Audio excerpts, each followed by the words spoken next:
ওয়ালাইকুম আসসালাম। এখন তুমি এন্ট্রিগুলো করে আমাকে বলো তুমি কোথায় কোথায় ইনক্লুড করেছো, এগুলো নিয়েছো কোথায় কোথায়। ওনার ইন্টারেস্টেড এটা ক্যাশ ডেবিটে আর আদার্স অ্যাকাউন্ট। ইয়েস। তারপর নুন সাইডে গুড সোল্ড ফর ক্যাশ টাকা 35,000। এটা cash debit and sales credit, right.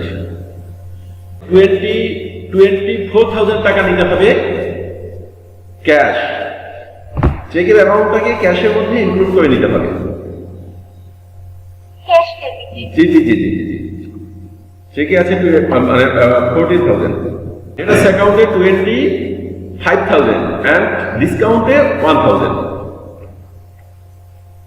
Okay sir. Next. Rabbi traders 45,000 cash ডেবিটে। রাব্বি ট্রেডার্স ক্যাশ, হ্যাঁ আর সেলস ক্রেডিট। হ্যাঁ।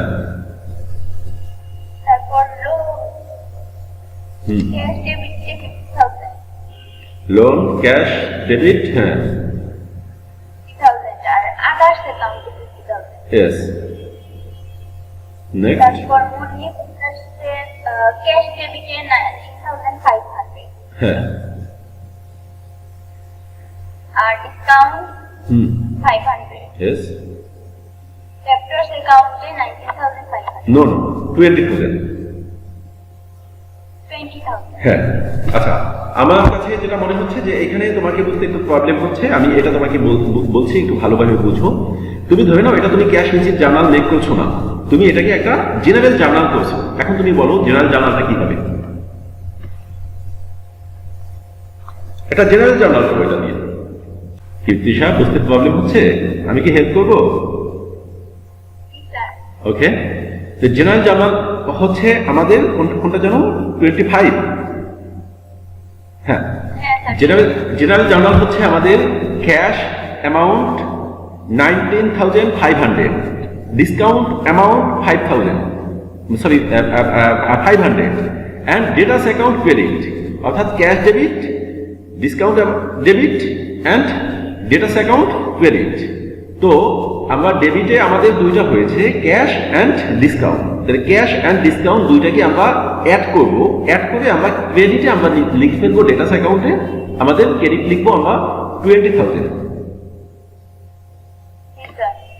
বুঝতে পেরেছো বিষয়টা? আচ্ছা, যদি তাই হয় তা আমরা এটাকে বিষয়টা এমন যে আমরা যখন তার কাছ থেকে রিসিভ করেছি, এই টাকাটা আমরা রিসিভ করেছি 19,500 টাকা, আমরা যখন রিসিভ করেছি তাকে আমরা ডিসকাউন্ট দিয়ে দিয়েছি 500 টাকা। ডিসকাউন্ট দিয়েছি। এখন নেক্সট তার সাথে ধরে নাও নেক্সট যে কোনো এক সময় তার সাথে আমাদের ফেস টু ফেস আমাদের দেখা হয়েছে, আমরা কি তার কাছে আর কোনো টাকা আমরা দাবি করতে পারবো? দাবি করতে পারবো না। তার মানে কি, তার কাছে কেন দাবি করতে পারবো না? কারণ তাকে আমরা ফুল 20,000 টাকা দিয়ে ক্রেডিট করে দিয়েছি দেখেই কিন্তু দাবি করতে পারবো না। যদি এমন হয় তাকে আমরা ক্রেডিট করেছি তোমার মনে করো 19,500, তাহলে কিন্তু আমরা তার কাছে আরো 500 টাকা নেক্সট আমরা দাবি করব। ঠিক আছে? কি বুঝতে পারছো তুমি? হ্যাঁ, এই জন্যই বলা হয়েছে ফুল সেটেলমেন্ট।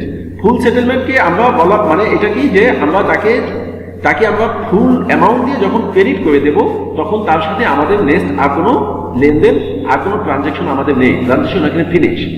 দ্যাটস ওয়াই আমাদের যেটা করতে হবে, আমাদের এই অ্যামাউন্টটাকে ডেবিট করতে হবে, 500কে আমাদের ডেবিট করতে হবে ডিসকাউন্ট হিসেবে, আর টোটাল 20,000 টাকা আমাদের ক্রেডিট করে দিতে হবে ডেটাস অ্যাকাউন্ট পাবো।